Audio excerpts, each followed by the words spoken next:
নমস্কার বন্ধুরা, আজকের এই ভিডিওটিতে থাকছে 8ই জুন 2026-এর সবচেয়ে গুরুত্বপূর্ণ 10টি কারেন্ট অ্যাফেয়ার্সের এমসিকিউ প্রশ্ন এবং তার বিস্তারিত ব্যাখ্যা, যা আপকামিং যে কোনো কম্পিটিটিভ এক্সামের জন্য অত্যন্ত গুরুত্বপূর্ণ হতে চলেছে। তাহলে চলো আজকের যে নতুন প্রশ্নগুলো রয়েছে সেটা নিয়ে আলোচনা করা যাক।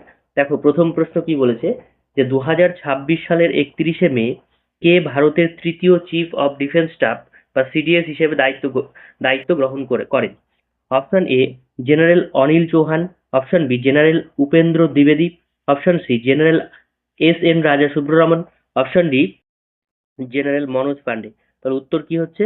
উত্তর হচ্ছে option C, general S N Raja Subramani. তাহলে দেখো যে অনিল চৌহানের মেয়াদ শেষ হওয়ার পরে, মানে তিনি অনিল চৌহানের স্থলাভিষিক্ত হলেন। ঠিক আছে, দেখো এখানে সিডিএস পদ চালু হয় কবে? সিডিএস পদ চালু হয় 2019 সালে। প্রথম সিডিএস ছিলেন জেনারেল বিপিন রাওয়াত 2020 সালে। সিডিএস মানে ডিপার্টমেন্ট অফ মিলিটারি অ্যাফেয়ার্সের সচিব এবং চিফ অফ স্টাফের চেয়ারম্যান। ঠিক আছে, মানে এই দুটো একসাথে কাজ করে। বর্তমানে স্থলসেনার প্রধান কে রয়েছেন? জেনারেল উপেন্দ্র দ্বিবেদী। 2 নম্বর প্রশ্ন দেখো, পরিচ্ছন্নতা সংক্রান্ত অভিযোগ সরাসরি জানানোর জন্য সম্প্রতি কোন রাজ্য স্বচ্ছ মোবাইল অ্যাপ চালু করেছে? Option A Paschimbanga, option B Odisha, option C Maharashtra, option D Gujarat. তাহলে উত্তর কি হচ্ছে? এর উত্তর হচ্ছে পশ্চিমবঙ্গ। দেখো, আবর্জনা নিকাশি বা পরিবেশ দূষণ নিয়ে নাগরিকরা যাতে এক ক্লিকেই প্রশাসনের কাছে অভিযোগ জানাতে পারে, সেই ভাবনা থেকেই অ্যাপটি আনা হয়েছে। অভিযোগ জমা পড়লে তা সংশ্লিষ্ট দপ্তরে পৌঁছে দ্রুত সমাধানের চেষ্টা করা হয়। এর মূল উদ্দেশ্য কি? মূল উদ্দেশ্য হচ্ছে পরিচ্ছন্নতার দায়িত্ব জনগণের হাতে তুলে দেওয়া, মানে জনগণই যেন পরিচ্ছন্নতার বিষয়টা মাথায় রাখে। পশ্চিমবঙ্গের রাজধানী হলো কলকাতা। বর্তমান মুখ্যমন্ত্রী রয়েছেন শুভেন্দু অধিকারী। রাজ্যপাল আর এন রবি। রাজ্যের সরকারি ভাষা হলো বাংলা। নেক্সট প্রশ্ন, আসামের প্রথম মহিলা হিসেবে মাউন্ট এভারেস্ট জয় করেছেন কে? Option A Vanita Timungpi, option B Rupmoni Garh, option C Anshu Jamsenpa, option D Premlata Agarwal. তার উত্তর কি হচ্ছে? Option B, Rupmoni Garh. দেখো, যেখানে আইটিবিপি এর প্রথম সম্পূর্ণ মহিলা এভারেস্ট অভিযানের সদস্য হিসেবে লখিমপুরের রূপমণি গড়হ 21শে মে 2026-এ এভারেস্টের চূড়ায় পা রাখেন, আসামের প্রথম মহিলা হিসেবে। ঠিক আছে, দেখো স্ট্র্যাটেজিকের মধ্যে রয়েছে মাউন্ট এভারেস্টের উচ্চতা কত? 8,848.86 মিটার। আর এভারেস্ট জয়ী প্রথম ভারতীয় মহিলা বাচেন্দ্রী পাল। অসমের রাজধানী দিসপুর। আর মুখ্যমন্ত্রী বর্তমানে রয়েছেন হিমন্ত বিশ্ব শর্মা। নেক্সট প্রশ্ন, পশ্চিমবঙ্গ সরকার কোন তারিখ থেকে সরকারিভাবে পশ্চিমবঙ্গ দিবস হিসেবে পালনের সিদ্ধান্ত নিয়েছে? অপশন এ 15ই August, option B 20 June, option C 1 May, option D 14ই এপ্রিল। তাহলে পশ্চিমবঙ্গ সরকার কোন তারিখ থেকে সরকারিভাবে পশ্চিমবঙ্গ দিবস হিসেবে পালনের সিদ্ধান্ত নিয়েছে? উত্তর হচ্ছে 20 জুন, অপশন বি 20 জুন। দেখো, 1947 সালের 20 জুন বঙ্গীয় আইনসভায় বাংলা ভাগ সংক্রান্ত ঐতিহাসিক প্রস্তাবটি গৃহীত হয়, যার সূত্রেই আলাদা পশ্চিমবঙ্গের জন্ম। নতুন রাজ্য সরকার ঠিক সেই দিনটিকেই পশ্চিমবঙ্গ দিবস হিসেবে পালনের সিদ্ধান্ত নিয়েছে। উল্লেখযোগ্য, আগের সরকার পয়লা বৈশাখকে এই দিবস হিসেবে বেছেছিল। পশ্চিমবঙ্গ রাজ্যের গঠন হয় কবে? 1947 সালে। রাজধানী হলো কলকাতা। 20 জুন দিনটি ডক্টর শ্যামাপ্রসাদ মুখোপাধ্যায়ের ভূমিকার সাথে সম্পর্কিত। এর আগে 1905 সালে বঙ্গভঙ্গ ঘটিয়েছিলেন কে? Lord Curzon. এটা স্ট্র্যাটেজিকের মধ্যে পড়ছে। নেক্সট প্রশ্ন, যে ইন্টেল এর সঙ্গে যৌথভাবে দেশের প্রথম বেসরকারি বিশ্ববিদ্যালয় হিসেবে ইন্ডিয়া এআই ডাটা ল্যাব চালু করলো কোনটি? Option A Amethi University, option B Chandigarh University, option C Lovely Professional University, option D VIT Vellore. এর উত্তর কি হচ্ছে? এর উত্তর হলো অপশন বি, চণ্ডীগড় ইউনিভার্সিটি। কৃত্রিম বুদ্ধিমত্তা ও ডেটা সায়েন্স হাতে কলমে গবেষণার সুযোগ তৈরি করতে চণ্ডীগড় ইউনিভার্সিটি ইন্টেলের সঙ্গে গাঁটছড়া বেঁধে ল্যাবটি চালু করেছে। AI, machine learning, data analytics শিক্ষার্থীদের ইন্ডাস্ট্রি ভিত্তিক প্রশিক্ষণ দেওয়াই হলো এর প্রধান লক্ষ্য। চণ্ডীগড় হচ্ছে পাঞ্জাব এবং হরিয়ানা এই দুই রাজ্যের যৌথ রাজধানী। এটি একটি কেন্দ্রশাসিত অঞ্চল। ইন্টেল একটি মার্কিন সেমিকন্ডাক্টর সংস্থা, যার সদর দপ্তর কোথায় রয়েছে? সান্তা ক্লারা, যেটা ক্যালিফোর্নিয়ায় রয়েছে। চণ্ডীগড় শহরের নকশা তৈরি করেন স্থপতি লে কার্বুসিয়ে। খুব ইম্পর্টেন্ট প্রশ্ন, যে চণ্ডীগড়ের নকশাকার কে ছিলেন? সম্প্রতি আইসিসি কোন দেশের ক্রিকেট বোর্ডের সদস্যপদ স্থগিত বা সাসপেন্ড করেছে? যদিও এটা সাময়িক সাসপেন্ড, ঠিক আছে। অপশন এ যুক্তরাষ্ট্র, option B Canada, option C Nepal, option D Zimbabwe. উত্তর হচ্ছে অপশন বি কানাডা।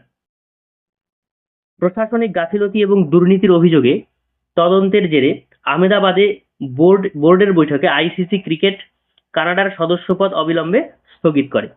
তবে খেলোয়াড়দের স্বার্থে কানাডার জাতীয় আইসিসির নিয়ন্ত্রণ তদারকিতে টুর্নামেন্টে খেলা চালিয়ে যেতে পারবে। অর্থাৎ এটি পুরোপুরি বাতিল নয়, শর্ত সাপেক্ষে স্থগিতাদেশ। ঠিক আছে, তার মানে একেবারে যে বাতিল করেছে তা নয়, এটা শর্ত সাপেক্ষে স্থগিতাদেশ দিয়েছে। তাহলে আইসিসির সদর দপ্তর কোথায় রয়েছে? দুবাই, সংযুক্ত আরব আমিরাতে। আইসিসি কত সালে প্রতিষ্ঠিত হয়? 1909 খ্রিস্টাব্দে। কানাডার রাজধানী হলো অটোয়া। কানাডার মুদ্রা হচ্ছে কানাডিয়ান ডলার। পরবর্তী প্রশ্ন, বিশ্বের প্রথম স্থায়ী ভূগর্ভস্থ পারমাণবিক বর্জ্য সংরক্ষণাগার কেন্দ্র ওনকালো কোথায় তৈরি হয়েছে? Option A Sweden, option B Norway, option C Finland, option D France. তাহলে উত্তর কি হচ্ছে? Option C Finland. দেখো, ফিনল্যান্ডের ওলকিতে হলো পৃথিবীর প্রথম স্থায়ী ডিপ জিওলজিক্যাল রিপোজিটর। মাটির কত গভীরে রয়েছে? মাটির প্রায় 400 থেকে 500 মিটার গভীরে কঠিন পাথরের ভেতরে তেজস্ক্রিয় বর্জ্য রাখা হবে। হাজার হাজার বছর ধরে এই বর্জ্য যাতে নিরাপদে আবদ্ধ থাকে সেই ভাবনাতেই এই নকশা তৈরি করা হয়েছে। ফিনল্যান্ডের রাজধানী হলো হেলসিঙ্কি, মুদ্রা ইউরো। ফিনিশ ভাষায় ওনকালো শব্দের অর্থ কি?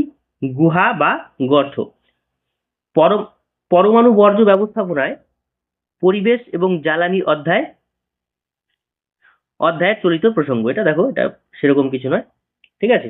দেখো পরবর্তী প্রশ্ন, প্রথমবারের মতো রাষ্ট্রসংঘের নিরাপত্তা পরিষদের অস্থায়ী সদস্য নির্বাচিত হলো কোন দেশ?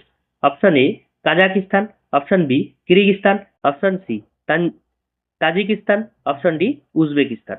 তার উত্তর হচ্ছে, এটার উত্তর হচ্ছে option B, option B Kyrgyzstan. 3রা জুন 2026-এ সাধারণ পরিষদের ভোটে ফিলিপাইনকে হারিয়ে কিরগিজস্তান এশিয়া প্যাসিফিক আসনে জয়ী হয়। 1991-এ স্বাধীনতার পর এই প্রথম। তাদের 2 বছরের মেয়াদ শুরু হবে 1 জানুয়ারি 2027 থেকে। মধ্য এশিয়া থেকে কাজাকিস্তান এরপর এটি দ্বিতীয় দেশ যারা পরিষদে জায়গা পেল। কিরগিজস্তানের রাজধানী হচ্ছে বিশকেক, মুদ্রা কিরগিজস্তানি সেম। ঠিক আছে। ইউএনএসসি এর মোট সদস্য হচ্ছে 15 জন, তার মধ্যে 5 জন হচ্ছে স্থায়ী, যারা ভেটো ক্ষমতার অধিকারী, আর 10 জন অস্থায়ী।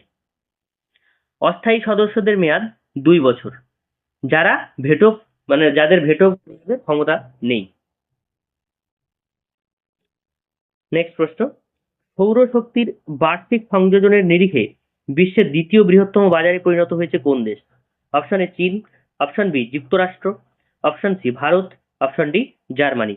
এই জায়গাটা যুক্তরাষ্ট্রের ছিল, কিন্তু বর্তমানে যুক্তরাষ্ট্রের কাছ থেকে ছিনিয়ে নিয়েছে ভারত।